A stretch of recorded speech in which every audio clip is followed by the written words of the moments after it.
Salam əziz şagirdlər. Bugün sizlərlə test işləyəcəyik. Gəlin test 4-də birlikdə baxaq. Hansı qeyri-müəyyən yəylik hallı sözü müəyyən yəylik hala çevirmək olmur? Gəlin A variantına baxaq.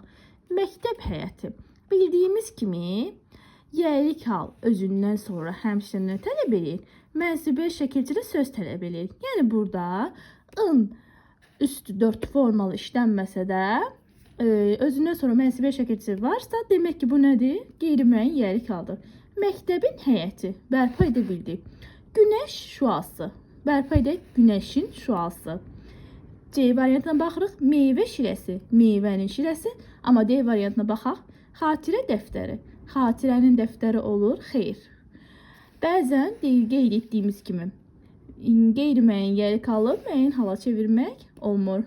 Belə testlərin davamı və üçün kanalıma abunə ol və bəyənməyi unutmayın.